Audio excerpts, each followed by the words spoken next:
Daytona International Speedway, home of the NASCAR Cup Series and home to round number 1, or round number 0, I guess, of the 2023 B JoinAPS.com Cup Series Championship here on the Elite Racing Network. My name is Rish Khosla, joined in the booth by Mark Murphy, ready to bring you guys all the action from tonight's event. 50 laps around this infamous super speedway here, 2.5 miles, high banks. Gonna probably see one or two big ones over the course of the night. Mark, what are you expecting to see as drivers are shaking off a little bit of the dust after just over a month of break between the end of the 2023 A season and now?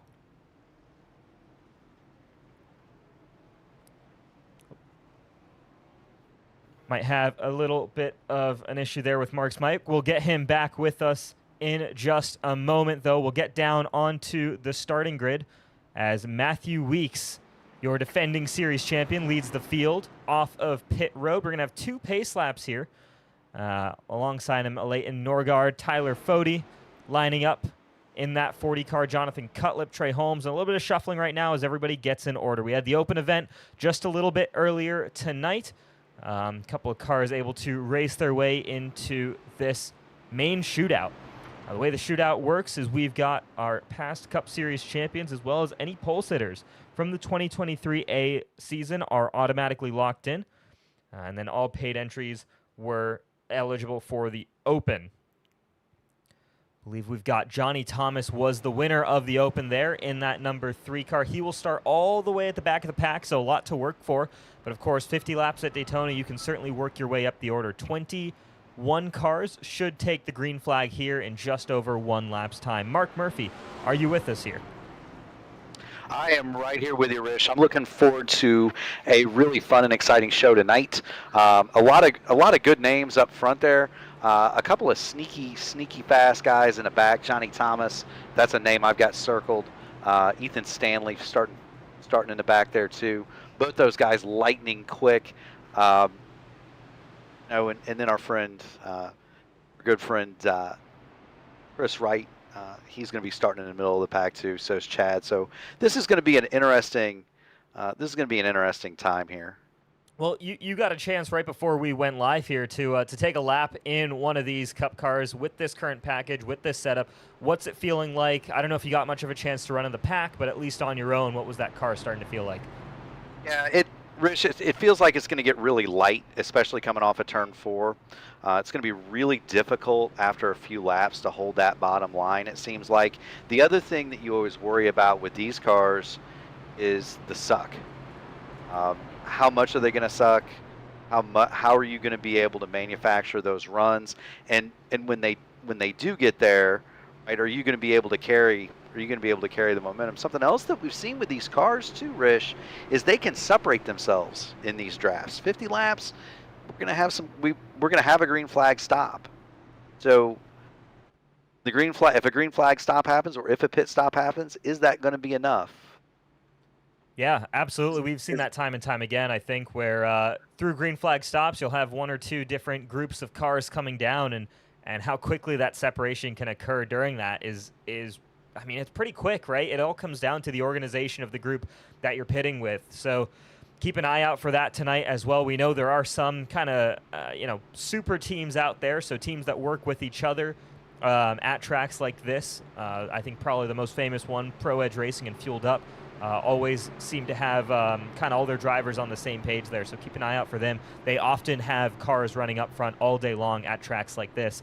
So we'll keep an eye out for that. Of course, you can't fail to mention Tyler Fode, like you mentioned. We want to keep an eye on Johnny Thomas, former Daytona 500 winner, working his way up the order after winning the Open.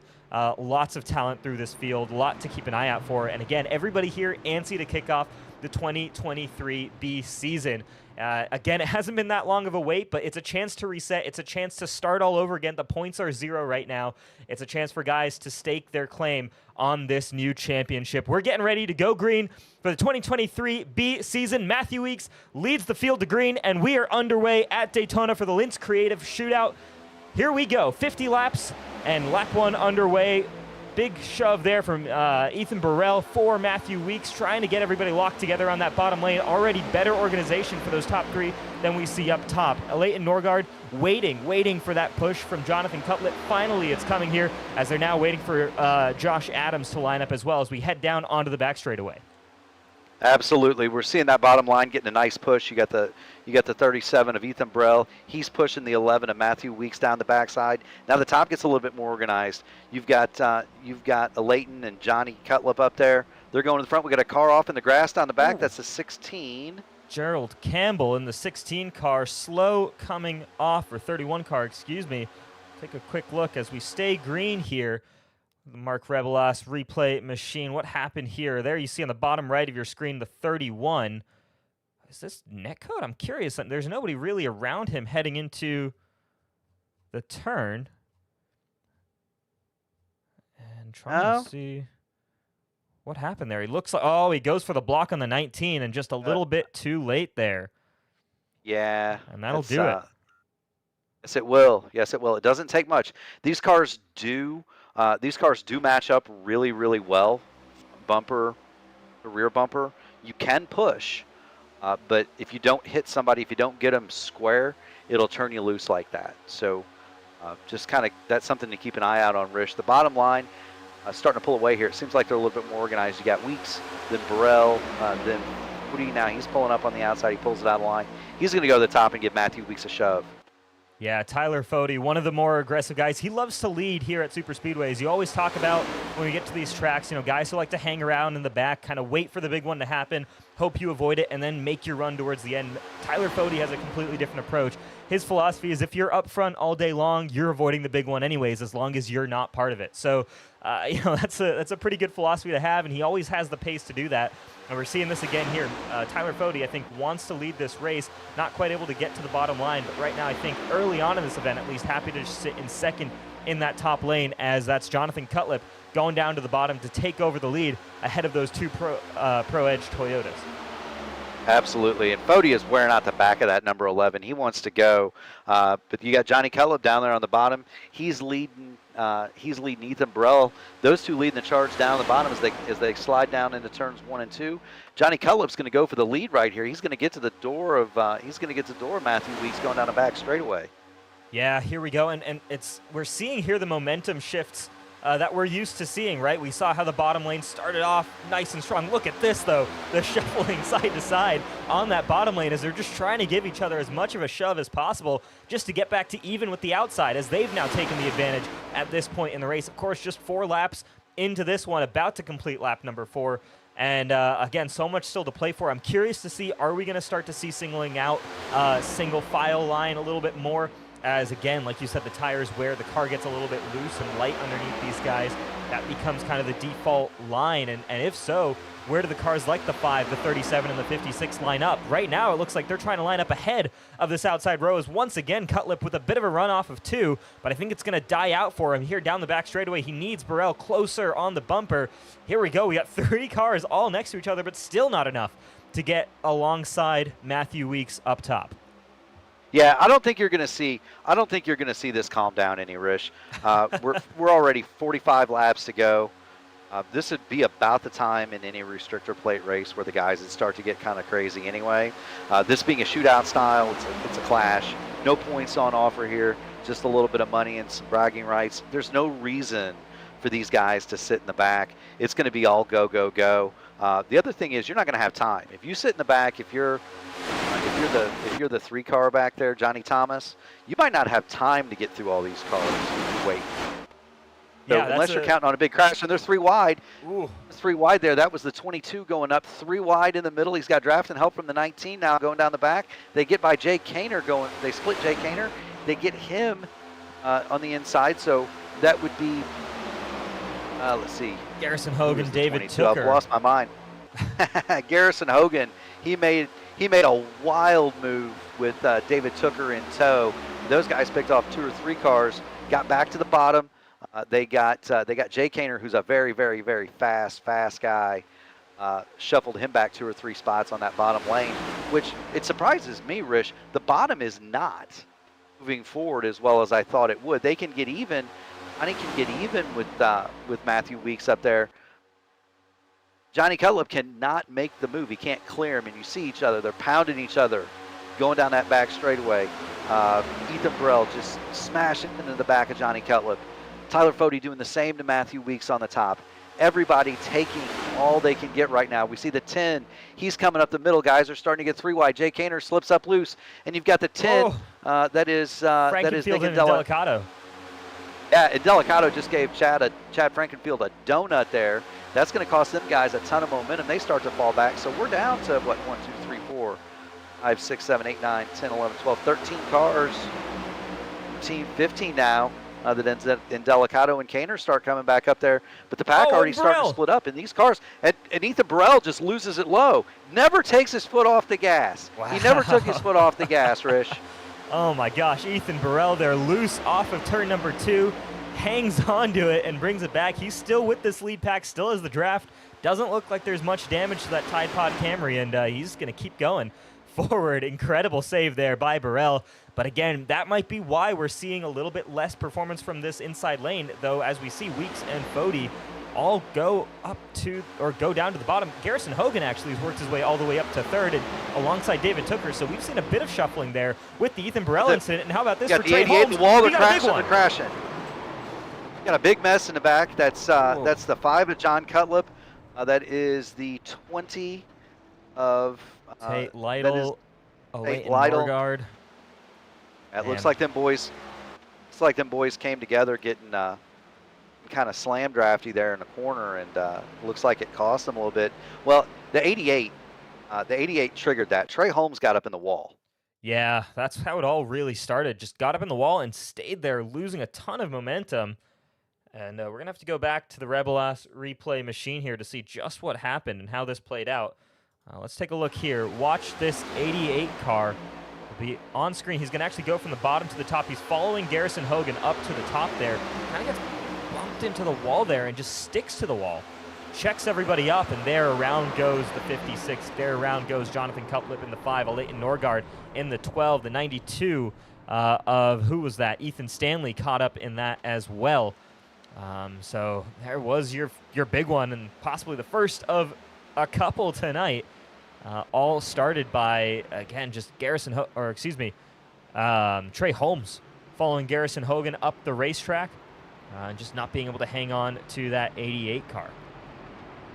And that's going to go as a racing incident. There's going to be no action on this.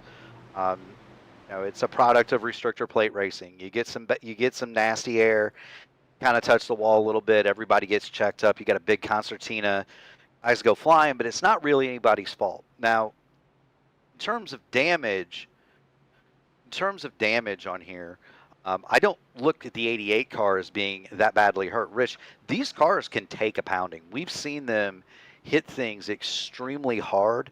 They'll take a licking and keep on ticking unless you somehow bend the suspension. But it looks to me as though at least Trey hit it pretty straight. Are there going to be some bent toe links? Maybe. We'll see here. The other good thing is Daytona, very big track. You got a couple of minutes a lap under caution. And I'm looking. Chad's got a meatball here. Nobody black flagged. So we're all set with that. So nobody speeding there on pit road as we roll off. It's Robert Hill Jr. takes over the lead, stays out actually to take over the lead. Matthew Weeks, Tyler Fode, Garrison Hogan, top 3 off of pit road, followed by Josh Adams and Trey Holmes. As he comes off pit road, actually gets loose there, and he's down on the grass now. Something wrong with that 88 car, I would imagine. Yeah, he's got the bent. He's going to have the bent toe link, would be my guess. There's something amiss with that car. Again, like I said, Rich, these cars can really, really take a hit.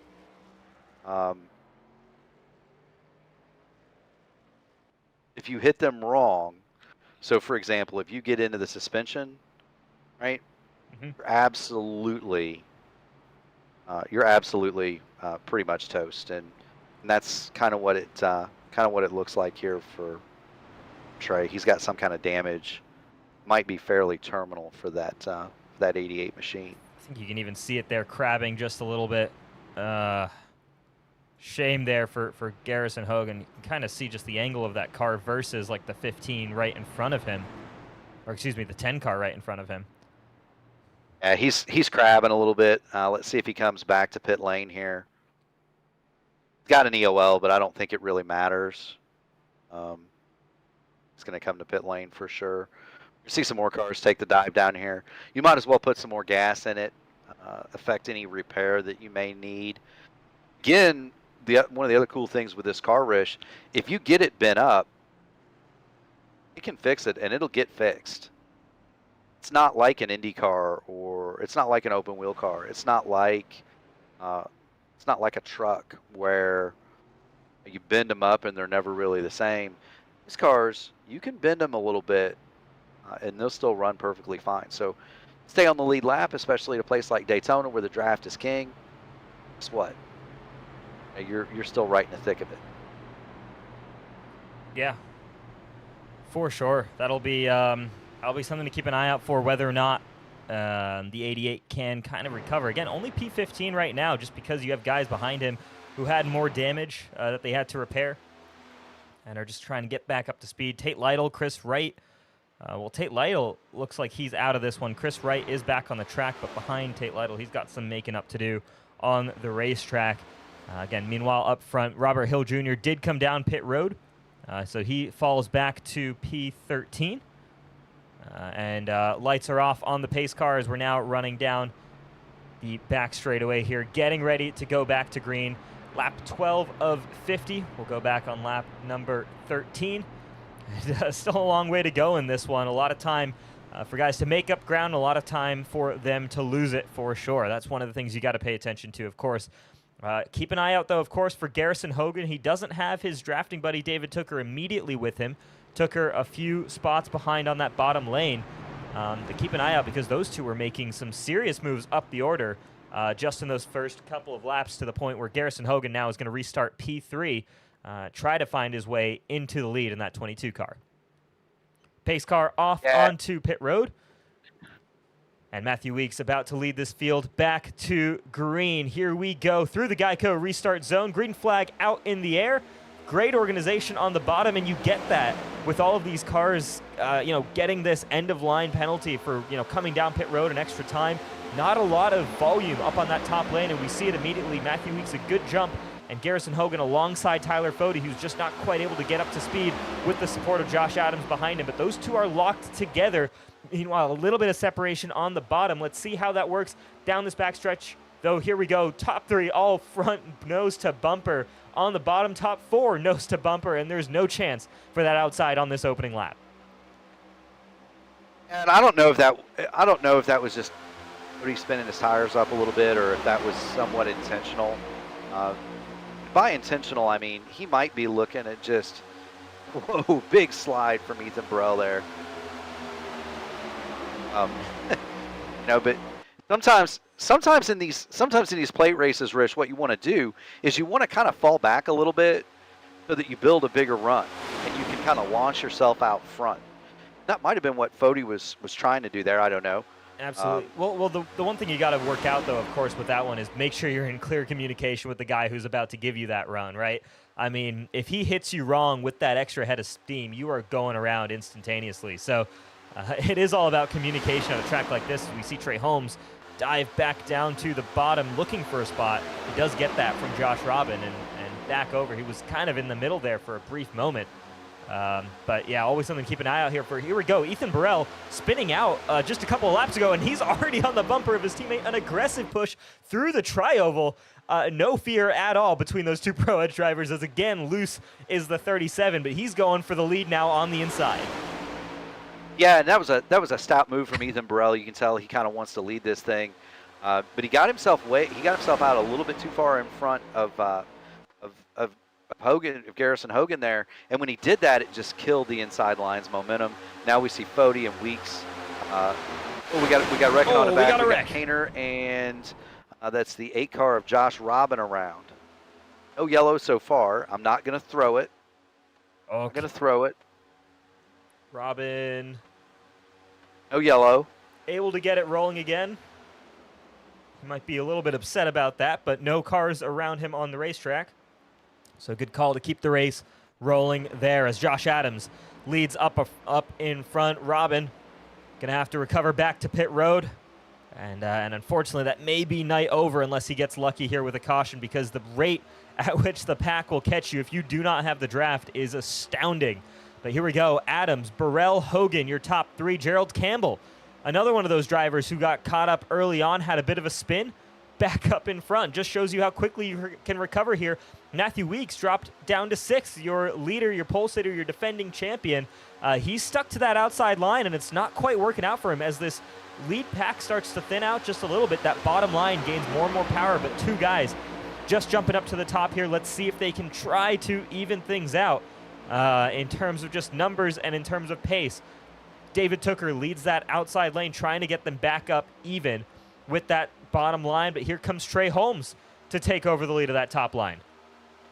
Now we got to give a shout out Trey Holmes, because that car was crab walking down the back straight under that last caution, and he's driven that baby back up to the top 5 or 6 here. Jay Kaner just disconnected. That's a shame, by the way. Jay's such a nice guy, such a good racer. He's just had a really bad run of bad luck lately, not just in these cars. In fact, I run over him in an ARCA race about 3 weeks ago and feel bad about that. But Jay's a solid guy. He'll have his day for sure. It appears as though the field has kind of gotten together. Maybe they've gotten together on the bottom, more or less. Maybe they've decided that enough of the craziness is enough. And then as soon as I say that, Nick Delicato slides out to the outside, trying to reform that outside line. The majority of the field had been on the bottom with Josh Adams, Ethan Burrell, Garrison Hogan, and Ethan Stanley leading that charge. Fody now down there on the bottom in 5th.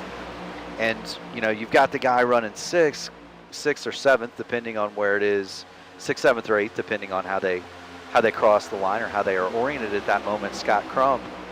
If there is anybody in this series that is close to Ricky Bobby, it is Scott Crump. And so I think that is quite possibly the best description I think I've heard of Scott Crump. That's incredible. No, what's the line about Ricky Bobby? We're at Talladega Daytona. Well, no, we're at Talladega Daytona, home of the big one, and we've got the guy in the race today who's probably going to cause it. Well, maybe not quite Scott Crump. I guarantee you, if there's action in this race later on, it's going to be around that 90 car, and he's locked right up with Tyler Fody there. Those 2 race together a bunch. That's also kind of the benefit of this, right? We all know each other. We all know each other very well. So these guys that are up front, they do this constantly. They do it together. Everybody that's in this pack knows their tendencies really, really, really well. And we got a bit of a blink from Trey Holmes there. Yeah, and that is one thing. That's the nice thing about the clash here, right, is this is the best of the best from last season, right? We've got former champions. We've got all the pole sitters, guys who are exceptional at extracting pace from these types of cars, who are exceptional at running well in these races. They know each other. The 1 and the 10 go around on the inside grass. But Nick Delicato, Josh Adams there, huge miscommunication, and Josh Adams, I think that car is done for the day. That was a hard hit to that inside tire wall. I thought Josh was going to save that for a minute. Let's watch the replay machine. He gets out in front of Ethan Burrell. He's going to get that big push, the 10, and they just come together. I mean, that's again. No, I'm going to better angle of that.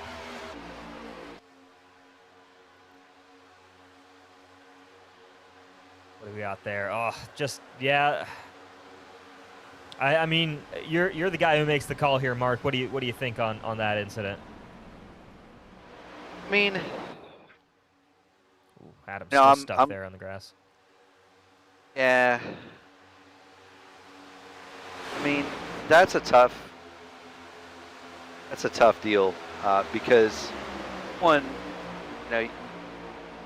look, I might be the admin here, but it's almost net code on my screen, Rish. It's almost net code. If anything, If anything, Josh came down a little bit. We're going to call that a racing incident. No action needed. Adam's still.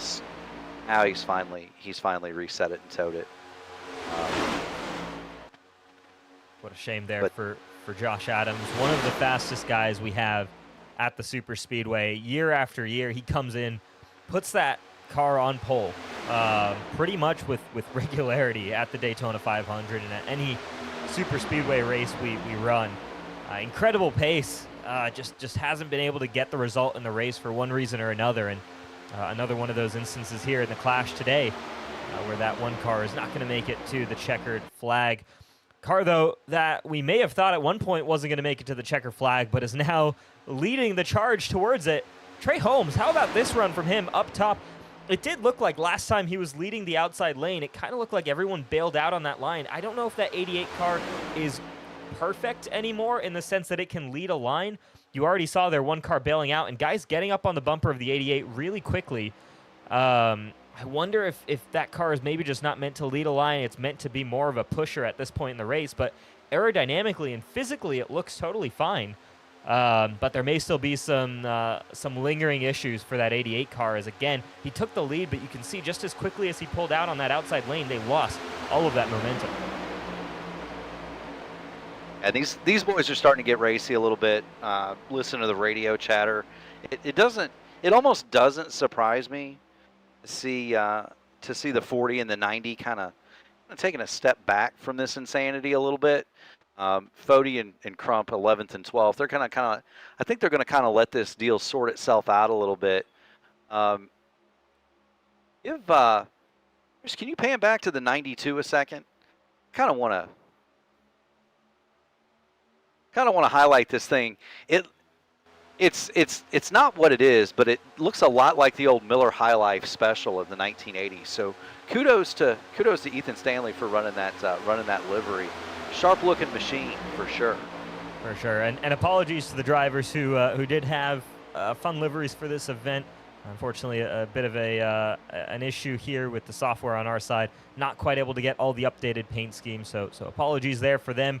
But those of you who are regulars and watch the Elite Racing Networks pretty frequently will probably recognize a lot of these paint schemes for a lot of these drivers, but we'll give them a chance to debut their new paint schemes at, of course, the Daytona 500. The duels starting this Wednesday qualifying, followed by the duels, will be on the Elite Racing Network, and those are always an epic night there in terms of racing and the action that we see as guys are going for that front row of the Daytona 500 and gaining those grid spots for the 500 as well. Of course, doesn't quite matter as much, in a race as long as that, at a track like this that races the way it does. But it's always a feeling of pride, I think, for those guys who are able to lock out the front rows. Here we go. Trey Holmes slides the gap in the middle, gets to the quarter panel of the 91 car, and with the support of Garrison Hogan, Trey Holmes back up into the lead. What a move there through the middle. Rich, that car is wrecked, and it's leading a race. That is unbelievable. What a power move from Trey Holmes. Oh! He's going to get the 22 coming after him on the bottom. He's going to slide down in front of him, though. Now, that's going to pinch off their momentum a little bit. Trey's going to try to play both sides of the street. He's got to try to give the top just enough of a taste. Keep him back there. Look who lurks. Number 3, Johnny Thomas. One of the best restrictor plate racers that Elite has to offer. He's right there leading the top line. He's going to pull even with Garrison Hogan. He's going to get a little shot from Braxton DeWeese there. Kind of got him a little loose, and he's going to fall back. I'm going to tell you what.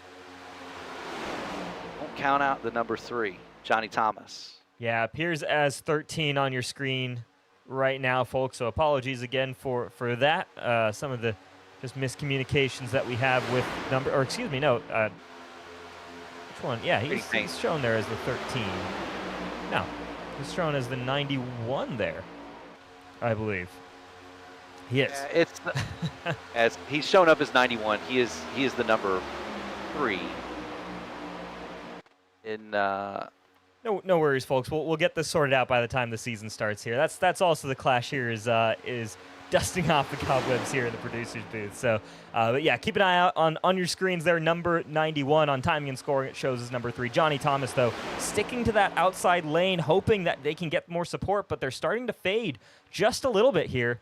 And we're trying to see if they can potentially recover and catch back up to Trey Holmes and Garrison Hogan. They've got David Tooker as well on the bottom there, and that's a dangerous trio there. We saw what Hogan and Tooker were able to do together. We saw what Holmes and Hogan have been able to do together. Now we get all three of them together, but Gerald Campbell almost takes them all out as he's trying to go for the lead here with 22 laps to go. He does have it as they cross the line here. How about that? Gerald Campbell, another one of those guys, issues early on in the event, but looking to come back. And an aggressive push on the outside by Matthew Weeks stays in the throttle. And they're a little bit spread out there on the top line now, but if they can get regrouped, there's a lot of firepower operating up there. It's the line out of Smokey and the Bandit. Don't take your foot off of that hammer, son. They're about to pour all over you like maple syrup. That's what it's like being in the lead right here. These guys going down the back. You've got Trey Holmes leading this thing. You've got Garrison Hogan all over the back end of that car. David Tooker lurking in third. No, he's going to try to make a move. Braxton DeWeese hungry for a win. Everybody wants to win this race too, because you get a full week of bragging rights and you get to come right back here.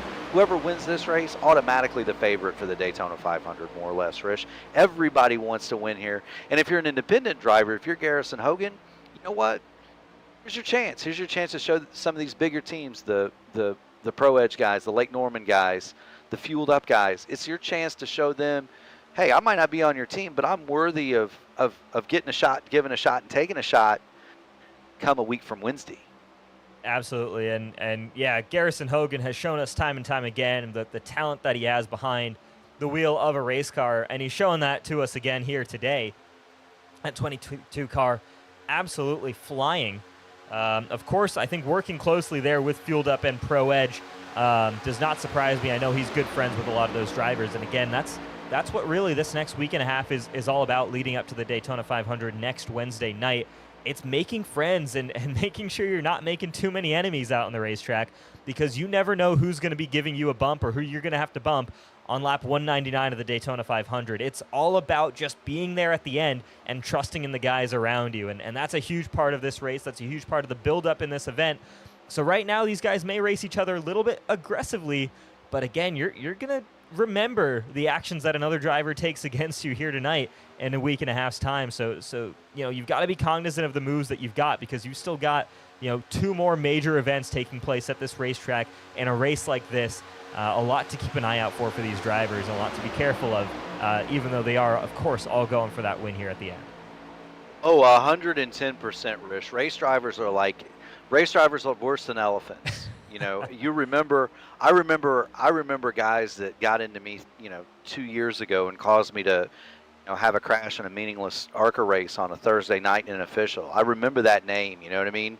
These guys are all the same. The difference is here, we get to run with them every week, sometimes 2, 3, 4 times a week. We got the 11 going under the 13, followed by the 37. Wow. Oh, 3 wide there. How about that? Super, super, super loose and saved that 13 machine. Incredible. Holy Moses. And I think that's something we've been seeing here, and it's been a theme of the night, though, are incredible saves. Guys getting loose, but kind of able to, maybe just pedal it a little bit and get back into this, the slipstream here and stay in the pack. That's really the critical part. So many times we see a guy get loose, kind of lose that lead draft, and it's almost race over there, right? You go a lap down because you don't have the same pace that you do in the draft, and it kind of ruins your race unless you get really lucky with cautions. But here we've seen time and time again, unless you're making contact with another driver, we've seen single car half spins throughout this whole race, and guys are picking it back up. This really is the cream of the crop here in the elite racing leagues, and we're seeing it right here in terms of the car control that these drivers have. 110%. Now, speaking of control, I am waiting. I am absolutely waiting, Rish, on the 40 and the 90 to pull the pin on this grenade and start to go. I don't know when Fody and Crump are going to do it. I'm waiting. Wonder if Ethan Stanley is a part of those plans as well. I guarantee you he is. Yeah. And I'll tell you who might not be part of those plans, but I guarantee you is going to try to follow him up there. And he's a smart guy and a fast guy. That's a Leighton Norgard hanging out at the back of that group. Race with a Leighton in trucks and an ARCA a ton. He is an extremely fast guy, a really smart guy. He's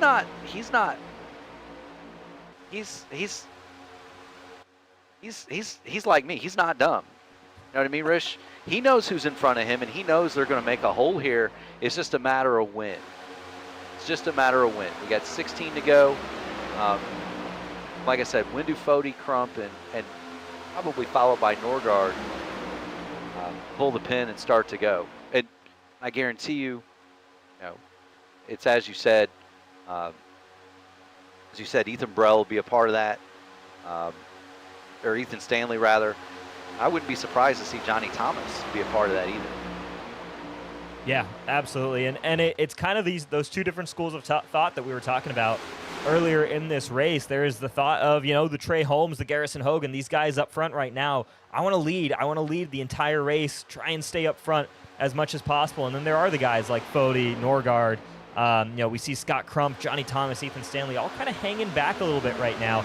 You can see these guys lining up, and that's a scary sight, I think, if you're anybody further up. The 91, the 92, the 40, and the 12 all in a line here, as well as the 90 just a little bit ahead of them. I think if you get them all together on the racetrack, that's a terrifying group of cars. But they've got to probably start attacking within the next maybe 5 to 10 laps. You want to start building that momentum because it's not all going to happen in a single lap. You got to start picking them off one by one. You see there as Gerald Campbell falls back as well. We're starting to see maybe it's a lot of Chevys starting to back up there towards the back of the pack. A lot of the Toyotas leading up front. Only one Ford, I believe, left in this, and that's Braxton DeWeese, who just took the lead of this race on the outside. There goes Matthew Weeks sinking to the back like a stone. And you mentioned, do you ride in the back? Do you run up front? I don't race these Cup cars because I do the off track. Excuse me, I do run the Truck Series, do run the ARCA Series. I've been wrecked in the front of this deal, been wrecked in the back of this deal, been wrecked riding around half a lap down. It doesn't seem to matter. There's nowhere to hide. It also, you can do what Trey's trying to do and lead the whole race. You can do that. I did that in the Freedom 100. I led 38 of 40. I led 39 of 40 laps. I led 38 of 40 laps. I took the lead going into turn 1 on lap 2, and I left the lead with about 150 yards left to go for the line. You can lead the whole thing and finish 17. Oh, yeah. It doesn't matter where you spent 49 of your laps here tonight. It all matters on that final lap. And that's always been the case. That's motor racing, and that's why it's so heartbreaking at times, I think, for drivers. We've seen it time and time again there, that the dominant driver, if there's a late race caution, that somehow steals it away from them. It's always tough there. But if you are a guy who runs up front a lot, it's only a matter of time before I think those results come to follow, even if you do reach some bad luck. So there's always a benefit to being up there, always being in contention. You never know what's going to happen to others when the bad luck's going to strike someone else instead of you. So you just want to give yourself opportunities. That's really what this type of racing is all about. It's create the opportunities for yourself. You don't know what's going to happen. You don't know who's going to hit you the wrong way or if you're going to hit someone else the wrong way. But all you can do is keep the door open when you get to 5 laps to go. Or is Gerald Campbell going to hit Matthew Weeks the wrong way and cause some big old mess? You know what I mean? You don't know that, and I'm just giving those two guys an example, but you don't know. Yeah. The thing that gives you the winning move. Oh, the 90. Oh. That was close. Y'all saved it. Wow, look at that. And the dive through by Johnny Thomas to take the position as well.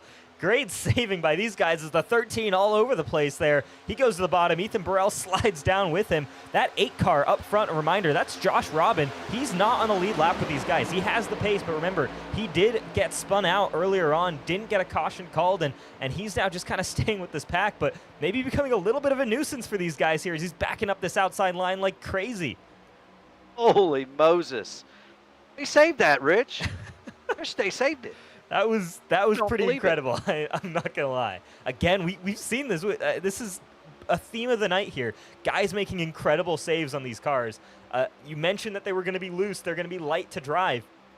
But these guys aren't even fazed by it. They're making aggressive cuts at the wheel every single lap and not even fazed at all. This is incredible driving here, as always, from these names. And for you folks at home, if you're new to the Elite Racing Leagues, new to the Joint APS Cup Series, keep an eye out on a lot of these names on your screen because they're going to be the protagonists that you're going to see all season long. They're going to be fighting for race wins. They're going to be fighting for chase spots. They're going to be down to the wire fighting for the championship. Keep an eye out for these guys' names because all of them are spectacular racers. And, of course, there's a number of drivers who didn't make the shootout tonight who are fantastic drivers as well. So, so much to keep an eye out for. Make sure you're subscribed to the Elite Racing Network because all the action is coming to you guys. Wednesday nights, the Cup Series.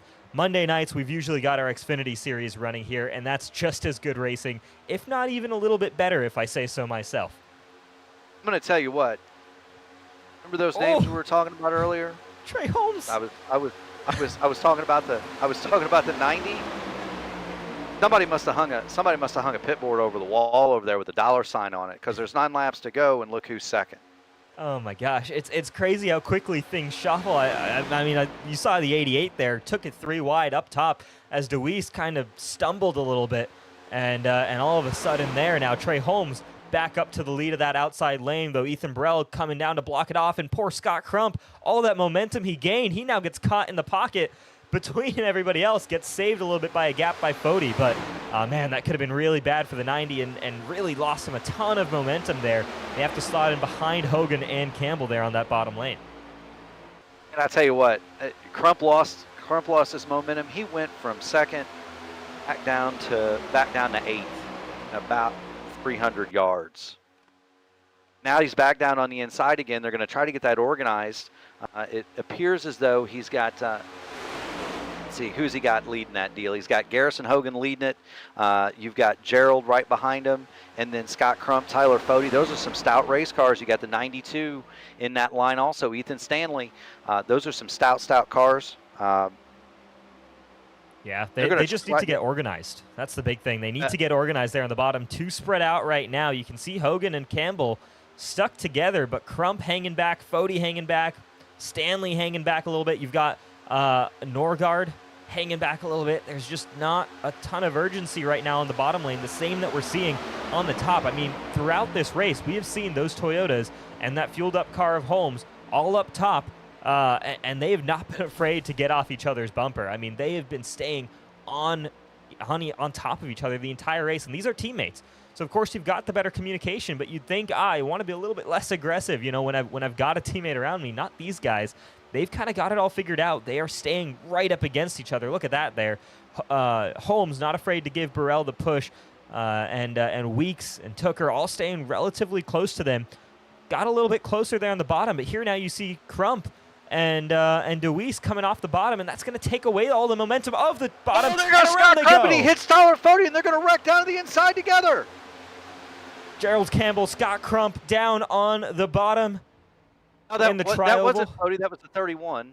Wow. Loose there off of 4 by the 90 car. I thought it was Fody because it was blue, but it wasn't. So Fody once again escapes disaster. Let's see what we got here. I'm not sure about this. You know, let's see how this all plays off. It's a bad bump from the 13, spins the 90 into the 31, but I don't know what the 90 and 13 were doing in the middle there anyways. I think they had to get lined up. They were trying to go ahead a little bit too soon and making it 3 wide at that point in the race when that bottom line is so far behind. I'm just not 100% sure I buy into that move, and there you see the result. Everybody single file up top with 5 to go as they cross the line this time by. Somebody's got to make a move soon. This is now the time to do it when there isn't really much of competition, but you need to go with somebody. You need to have 2 or 3 cars go down with you because that 2-car tandem, it'll work for 1 or 2 spots, but you're going to hurt the lane that you're passing in the meantime. Well, and this is the game of poker that everybody's playing right here. Who's going to pull out and win? And you don't necessarily could want to be the first person that pulls out, but you don't want to be too late to make that move either. And there goes Johnny.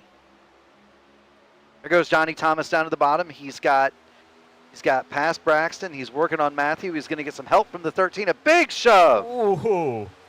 Here he goes, and he slots into 3rd. How about that? Matthew Weeks going to go to the bottom. This is where the shuffling gets a little bit crazy here. 4 to go. Trey Holmes now slides to the bottom to lead that bottom lane. How about that? If that 88 car can make it to victory lane, the night he's had would be an incredible achievement there. But, you know, you look at Matthew Weeks, of Ethan Burrell, guys who've been up front all day. Garrison Hogan, how strong that 22 car has been. Anybody out of this pack as, oh, there goes Holmes Trey, he's goes out around. of it. Well, he's not taking his foot out of it. He's down on the apron. Oh, he's man, gonna come can he back stay out. with the lead pack? If he can keep the draft there, it's still in the cards here for Garrison Hogan. He can still suck back up to the back of the 19 car, and I wonder if David Tooker is going to lag back just a little bit to give him a chance. But Tooker's also got to think of his own race. But there you go, Johnny Thomas, maybe just a little bit far back enough to give Trey Holmes the bump he needs, or the draft he needs. Take a look at the dashboard there, 311 for Holmes. Johnny Thomas right now 310. I think he's got it. Yeah, he'll be able to stuck back up there, and when he does, he's going to get there. When he does, he is going to have one monster run. Here it comes. Here we go. He's got a massive speed differential. He's just going to use it to hit the 37 right in the rear end. Ooh, careful. Speaking Johnny Thomas and speaking of pit boards with dollar signs on them, look who's leading. Old Fody. Old man Fody. Yeah. Tyler Fody. You cannot keep this man away from the front of a NASCAR Cup Series field, or any field for that matter. He's won races now in IndyCar. He's won in the Cup Series, the trucks, Xfinity. He's won it all. Tyler Fody, what more can he achieve here in the Elite Racing Leagues? Well, he wants to add a Clash victory to his list of achievements here. I tell you what, he's got about 4 miles now. But okay, you got Ethan Stanley, who's no slouch, in second. You got Garrison Hogan and a very hungry Braxton DeWeese third and fourth. How are they going to play this here? That I think might have doomed Hogan. He got kind of booted out of that run, and that's gonna leave a big gap from Stanley back to DeWeese. Here they come for the line for the white flag, Rish. Here we go. 1 lap to go here in the Lentz Design Creative Shootout. It's Tyler Fody over Braxton DeWeese across the line with the white flag. That outside lane all of a sudden has a lot of manpower there. DeWeese, Hogan, Tooker, Wheat, and then Trey Holmes all the way at the back. DeWeese is loose, though, up top. Hogan trying to hang on to the bumper of that 13 car.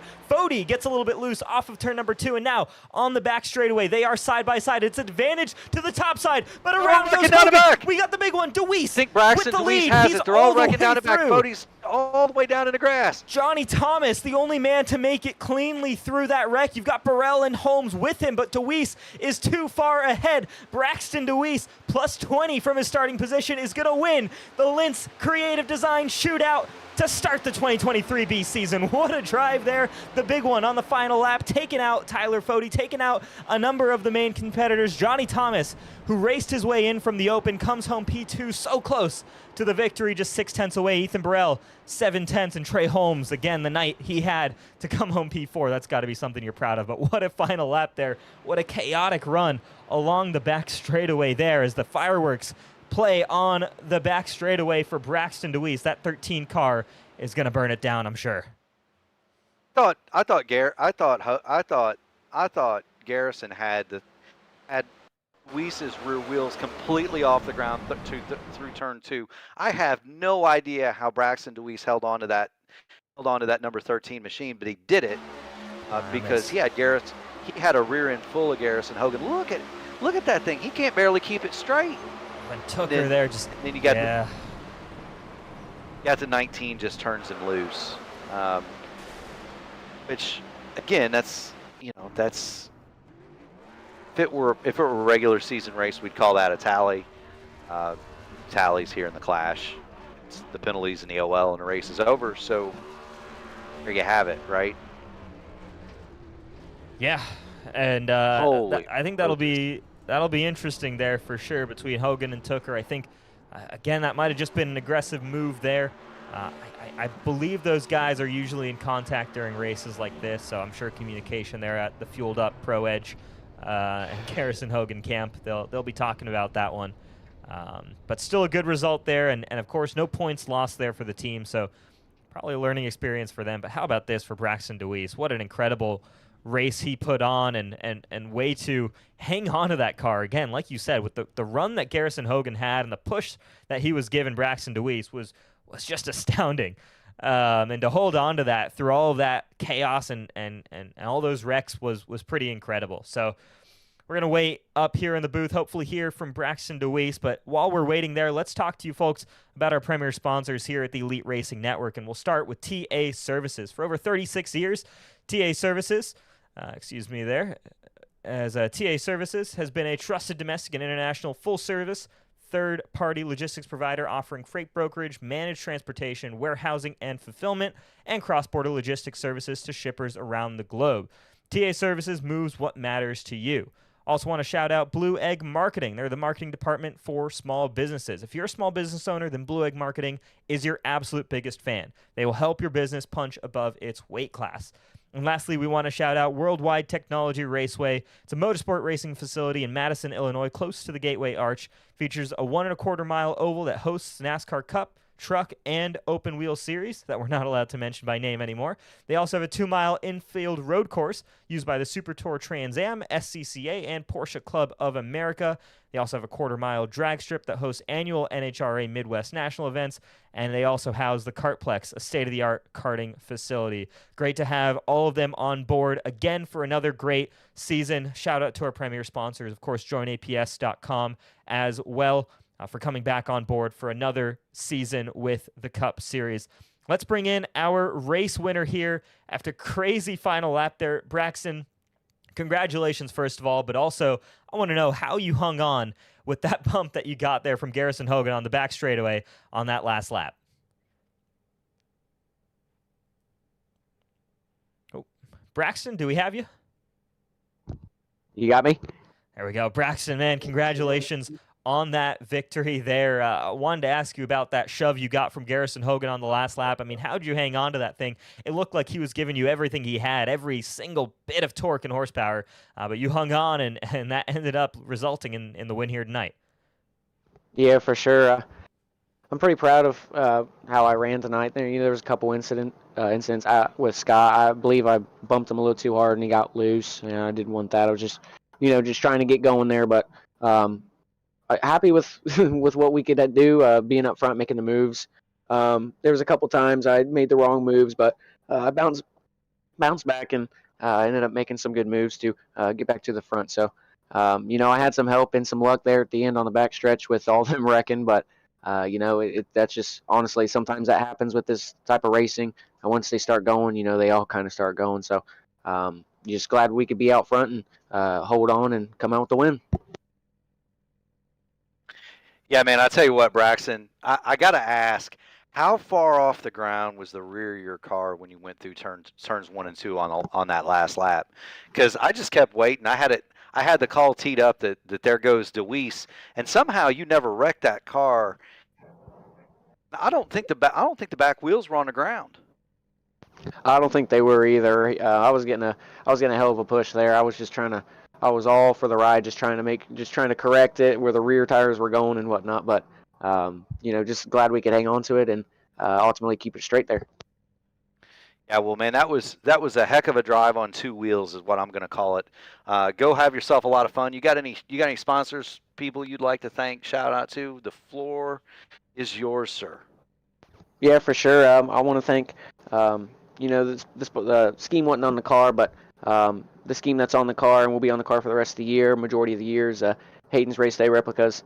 He does some replicas of race wins and just any special diecast that you like in the 124 scale. So go give him look him up on Twitter, Instagram. I believe he might be on Facebook. If not, he's definitely on Instagram and Twitter. So just look him up there, Hayden's Race Day Replicas. He has some very cool looking race cars on there. So he does a very good job. And he's battling with cancer right now. So I told him that keep fighting.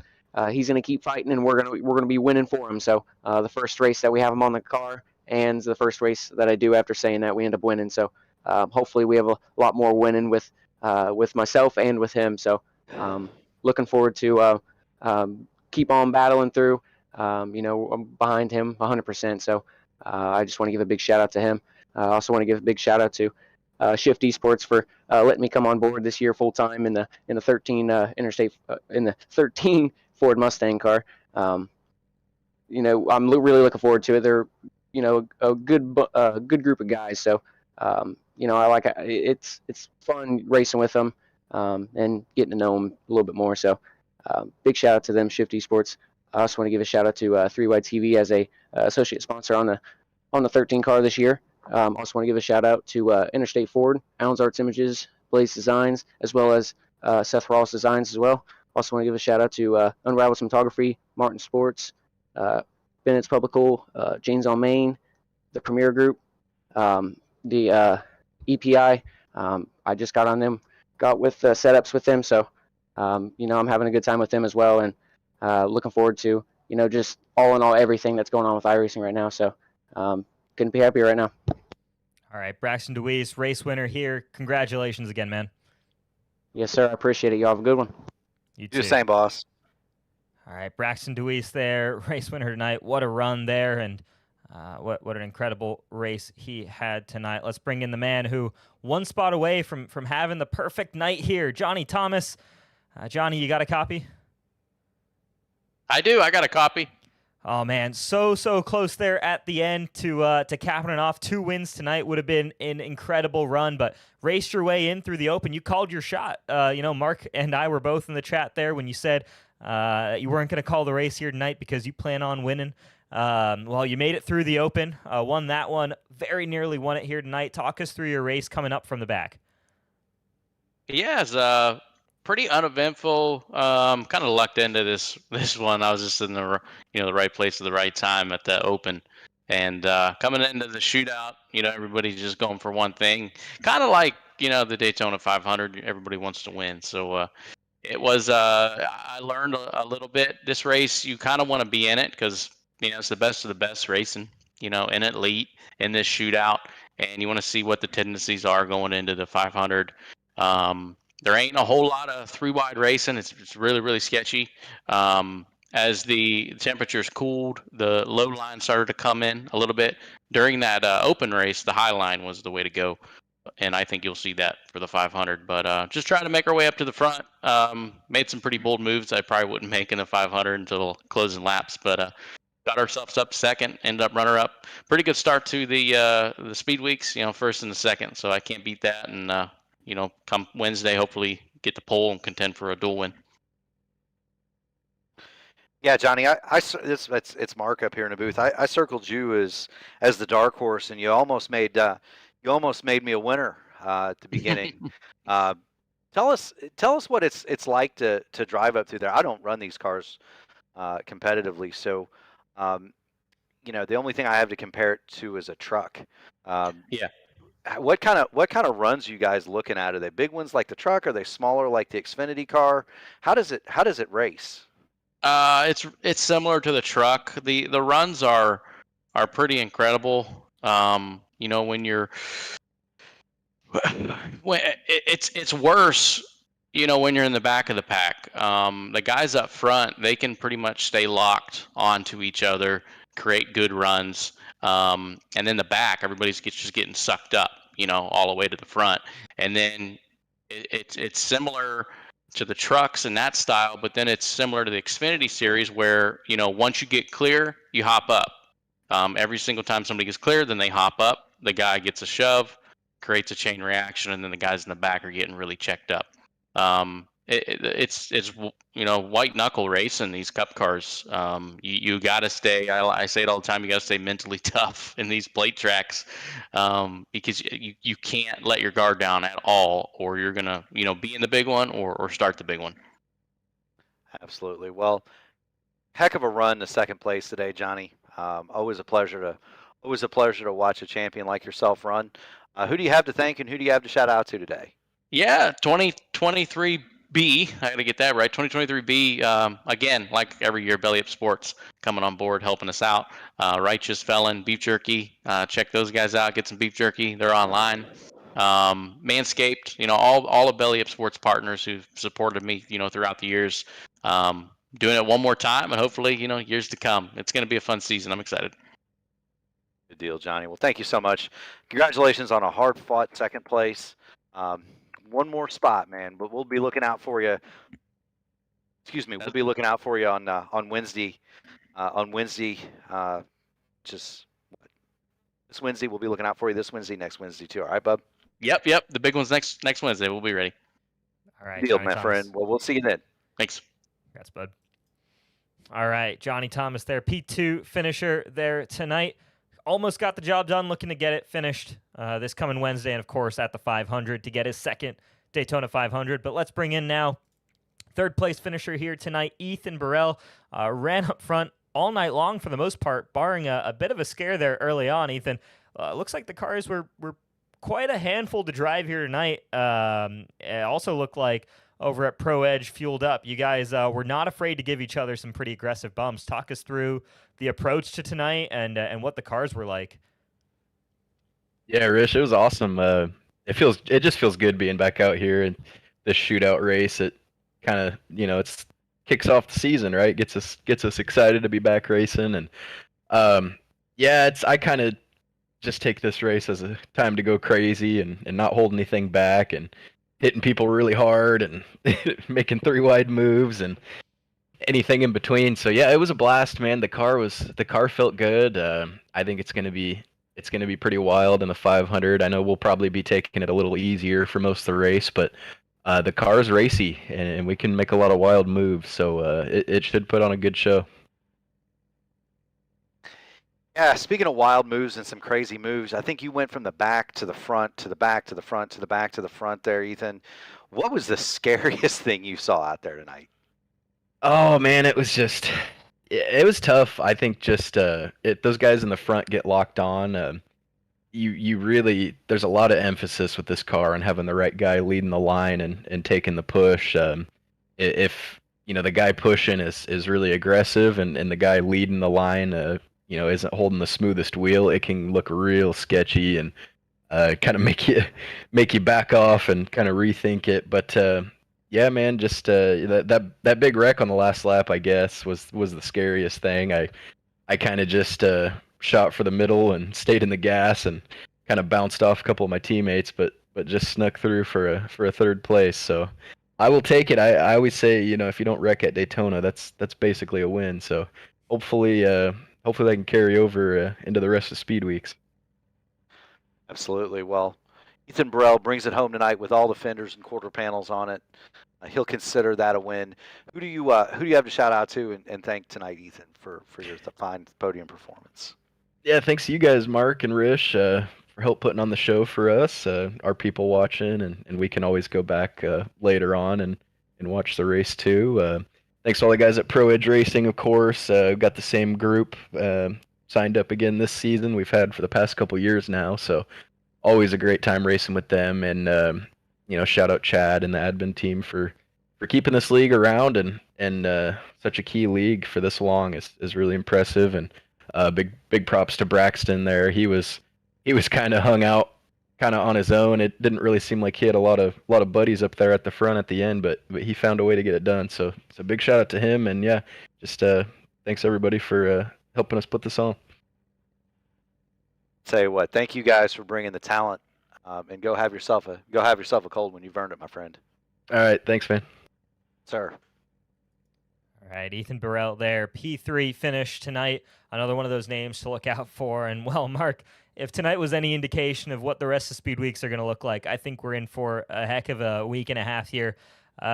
Leading in, a reminder for you folks at home, Wednesday night is going to be the Cup Series qualifying as well as duels, where we'll set the grid for the following Wednesday's Daytona 500. Then on Sunday, we've got the Truck Series race. Next Monday, we've got the Xfinity Series race here at Daytona. And, of course, Daytona 500, 8:30 p.m. or 8 p.m. actually, I think. It will end up being here on the Elite Racing Network. So make sure you folks at home, if you enjoyed this, are subscribed to the Elite Racing Network so you can catch all the action here from Speed Weeks as well as the other racing series that we're going to be running here in the 2023 B season. Man, a lot to look forward to, Mark.